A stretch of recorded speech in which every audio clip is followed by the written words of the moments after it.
जळगाव स्थानिक गुन्हे शाखेने तब्बल 2700 किलोमीटरचा प्रवास करत राजस्थानमधून 30,000 लिटर डिझेल चोरी प्रकरणाचा पर्दाफाश केला आहे।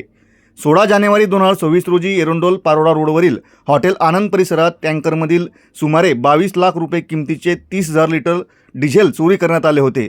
चोरी लपवण्यासाठी अपघाताचा बनाव रचण्यात आला होता। या प्रकरणी एरंडोल पोलीस स्टेशन येथे गुन्हा दाखल होता। पोलीस अधीक्षक महेश्वर रेड्डी यांच्या आदेशानुसार एलसीबीने तांत्रिक विश्लेषणाच्या आधारे आरोपींचा माग काढत राजस्थानातील बाड़मेर येथे धडक कारवाई केली। मुख्य आरोपी भुराराम काळूराम याने पांढरी स्विफ्ट कार सोडून पळ काढला। कार जप्त करण्यात आली। त्यानंतर पोलिसांनी वाळवंटी भागात छापा टाकून राम भोमाराम राहणार बालोतरा राजस्थान याला अटक केली आहे। गुन्ह्यात गुन्हेगारी कट, वाहनातून चोरी व पुरावा नष्ट करण्याच्या कलमांचा समावेश करण्यात येणार आहे। न्यायालयाने आरोपीस 7 दिवसांची पोलीस कोठडी सुनावली असून पुढील तपास सुरू आहे। ही कारवाई वरिष्ठ पोलीस निरीक्षक राहुल गायकवाड यांच्या नेतृत्वाखाली एलसीबी पथकाने केली आहे।